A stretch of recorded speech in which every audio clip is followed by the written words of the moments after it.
Buongiorno everyone, welcome back to the MattyTMC. Welcome back to today's transfer talk plus match preview. We've got the Crystal Palace game to look forward to at the end of this video. We've got loads to take in from this morning's press conference. Eddie Howe has been speaking about Chris Wood's departure at Nottingham Forest and who will replace him, as well as a couple of other transfer news, gossip, rumours, loads to get through. So stay tuned for this video. Before we dive into it, this video is proudly sponsored by Circl. Circl is the sweepstake app, but click the link in the description to get along, join in, play with me this weekend for the Crystal Palace game. They've got a special game on for that. I'm in that. £3 to enter. Whoever is at the top of the circle at full time gets the full jackpot. So it's a great game, easy to play, loads of fun, especially with your mates in the pub, or play along with me as well. As like I say, I'll be in there. So get involved, click the link in the description or the QR code that's been on your screen as well to join Circl. Now then, let's start off first of all with the outgoings, and that is Big Woody. Chris Wood is in Nottingham today doing his medical. It's currently 1 PM at the recording of this video. This video will probably go out tonight. So I imagine Chris Wood will be pictured with a Nottingham Forest shirt by the time this video goes out this evening. Like I say, he's been in Forest this morning, not in an actual forest, well, where he belongs actually, isn't it? Wood. Let the wood see the forest. Anyways, he's in Nottingham doing his medical. He would have signed, he would have had the shirt up and everything by the time this video comes out. A loan deal with an obligation to buy from Forest for £15 million. So it looks like Chris Wood has played his last game in black and white. Now, I've been a critic of Chris Wood. You've seen it in the Sheffield Wednesday rant. He's missed some sitters. I don't think he's a very good striker, but fair play to him. Thank you, Chris, for keeping us up last year. You've done your job. You've been here a year. That's long enough for me. I'm happy to see him go. I honestly am. And I'm excited to see who we're getting to replace him. But, you know, in all seriousness, thanks, Chris Wood, for his services. Did his job, kept Newcastle in the Premier League. But we want to push on now, and it's time to get his replacement in. You know, Eddie Howe has said he's not going to get another Chris Wood in. Thank fuck for that. I'll tell you that. Because Keith Downey said, 11 days left of the window. Will you be signing a replacement for Chris Wood? Eddie Howe said, well, it would be silly of us not to. We would be very dangerously short if we didn't sign a replacement for Chris Wood. But there is no guarantees in this January window. But I think Eddie Howe is just being coy over that one. I don't think we let Wood go without having a replacement lined up. Now, Eddie Howe says there's a pool of players that Newcastle are looking at. So there's a few options on the list for Newcastle to get another forward to replace Chris Wood. I think what they will be looking to do will be to bring in someone who can play across that front three, who can play on the wing, maybe as a 10 and as a striker for backup to Wilson and Isak. So who else could we get? Who else could we get to replace Wood? And I just have to say, first of all, I trust whoever we're going to get, because I really trust what we're doing here. Getting rid of Wood, we paid 25 million for him, we stayed up, job done, with the money, solid investment. And then we've got £15 million back for him. Once he hits certain things, and I think he will stay at Forest. He's got another year.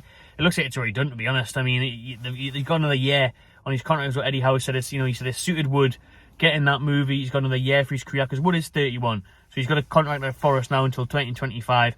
The money suited us. The move suited Wood. He wants to be starting. Apparently, he's not happy with just coming off the bench. Fair play to him. I do respect that. So, it worked out well for the player. Worked out well for both clubs. So what next? Who next? Well, a surprise one this morning is that Newcastle are back in for Anthony Gordon. Now, Newcastle were in for Anthony Gordon last summer, the young Evertonian winger. But the Toffees wanted £60 million for him last summer, which put off a whole host of bidders. Chelsea were eyeing them up. Newcastle were fancying him. Tottenham and Arsenal being linked with him as well. This year, he's proven again, though, he hasn't done nothing. Everton fans were on his back massively, chasing down his G-Wagon last week after the defeat. He was going away, Everton fans he was driving off from Everton fans. They were shouting, maggot at him, little rat and all this. So he's not welcome there. You could see him making the move. But in Newcastle, I don't know. I'm not a huge fan of this Anthony Gordon rumour, to be honest with you. I was last summer a bit more, but again, seeing him this season, sometimes he goes missing in games. I don't think his finishing's that good. His attitude isn't great. Not a lot going from there, to be honest. He's got bags of potential. He's very direct, full of pace, can beat a man. But loads of players can do that. We've got Alan St. Maximin who can do that. So I think he can be a very good player, though. He's got loads of years ahead of him. He's only just burst onto the scene, really, hasn't he? So he's got that potential, and I think Eddie Howe could improve all of those things I've just listed. But for the silly money that Everton want, I think they wouldn't want 60 now. I think they've realised, and it might work out better. They could get a couple of players to really help them stay up with that Gordon money. So I think they would accept probably 30-odd, 40 million now. But for me, that's still a massive risk. I know he's English, I know he's promising, I know he's a talent, but I just haven't seen it enough on a consistent basis to get me really excited about it. And I do question his character at times. I really do. He's known to be diving, to be you know, a bit of a bully. I just haven't rated certain things that I've seen. Now, obviously, if he came, you'd back him. He would be our, you know, shit house, that type of player that certain teams need. But I just think I'd prefer something else, to be honest with you. I would prefer a different player. Now, if you could get Anthony Gordon on maybe a loan, to then look to, you know, maybe pay a little loan fee, get him in, he does well, then have an obligation to buy. That could be a way around it. But whether or not we'd be able to do it, I think Everton would want the money. And I think he would probably want a permanent move. So, yeah, I don't know how to really feel on the Gordon move. Let me know what you think of Anthony Gordon now. It's I was going to say a split, but it's more so in the negative area on social media. I put it out on our Instagram and stuff like that, and it's all over Twitter. People are saying, no, don't get Anthony Gordon. No, he's a bellend. No, don't want him. No, he's a cheat. So it's, you know, a lot of animosity towards Anthony Gordon and a potential move to Newcastle. So we'll see how that one plays out. And then the big one that broke last night was the Brazilian wonderkid MattyTMC. Brazilian version of Matty. Get him in, all for it. The 18-year-old wonderkid who grew up playing with Vinicius Jr., obviously the Real Madrid star. He came from the same Flamengo academy. The attacking midfielder who can play as that number 10 on the left and as a striker. So it ticks the boxes of what I think we want as a versatile striker to replace Chris Wood. We don't want that target man anymore. You know, Eddie Howe said that in his conference this morning. I won't be signing another Chris Wood type style player, those type of qualities. I won't be looking for that. He wants versatility. He wants someone who can play across the forward line, so he can maybe play with Isak and Wilson, replace one of those two if they get injured, very likely, especially with Wilson. So he could be perfect. You know, the young 18-year-old lad there from Brazil. He's very, very highly sought after. Real Madrid have been watching him for a while now. Bruno's ex-club Lyon are also keeping tabs on him. Newcastle did submit a €60 million offer, according to Fabrizio Romano, last night. Now, he looks brilliant on YouTube. Now, I can't say I've watched him play live. I'm not a big fan of the Brazilian Serie A league. Haven't quite got the time for it. I haven't got time for much. I'm sitting in my fucking car on my lunch break doing this video for you lot. So, do you know what I mean? I've got time to be watching Brazilian football. Yeah? But I'll tell you what, we've seen him on YouTube. We've seen his highlights. I've read a lot of reports from him. Like I say, hugely admired across Europe with some of the biggest clubs and scouts keeping an eye on him. So it's an exciting one. And obviously, he's a playmaker. You know, Joga Bonita, coming to St. James's Park with bringing in MattyTMC, bringing obviously Bruno, Julian already here. We're getting it done. We're getting it done. I love to see it. Samba style. I'd be all for it, me. Like, he looks like a great talent.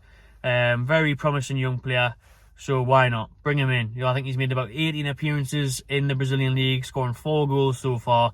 He's on the verge of being called up to you know, the Brazilian national setup. So what a saying that would be. And we're beating the likes of Real Madrid, the Brazilians' next best players.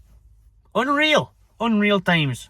And quickly, let's dive into the Palace preview. Selhurst Park, 5:30 p.m. tomorrow, live on Sky Sports. Again, always on Sky these days, aren't we? You know what I mean? The Geordie boys. Palace, tricky game. They've just drew with Man United 1-1. Fantastic free kick from Olise in the last minute. Selhurst Park is always a tricky ground to go to. You know what I mean? We've drew there quite a bit in the past. It's an old school ground. The fans can be hostile. So it's gonna be a hard game. You know, it should benefit us. Then when you're playing a few days ago, Newcastle have had a good week now. And then we've got next weekend off, the FA Cup break. But obviously we've got a huge game on Tuesday night, a semi-final at Southampton. So we'll one eye be on that. The latest on Bruno Guimaraes is that the scan was positive. However, they were being quiet again on when he would come back. He's not going to make the trip to Palace. Hopefully he's back for Southampton next week, which could again be a bit of an ask, or at least on the bench for St Mary's. But the attention has to be the Premier League. We've got to try and get that win, keeping the top 4. Man United have got a huge game on Sunday against Arsenal, so let's put the pressure on them and you know, get the 3 points at Selhurst Park. I think it'll be a close game, a gritty game, but missing Bruno as well, it's going to be a big blow, big difference to our side, that. But when you're away from home and you're just trying to make it a bit dog, I don't mind it. You know, how Joelinton, Willock and Sean in there, start St Maximin on the left, or even do the 4-2-3-1 like we did the other day with Isak and the number 10. We've got options there as long as those players stay fit. But once an Isak or a Maxi gets injured again, it messes things up massively, especially how late we are in midfield. So it'll be interesting to see what formation Eddie goes with, what players he starts.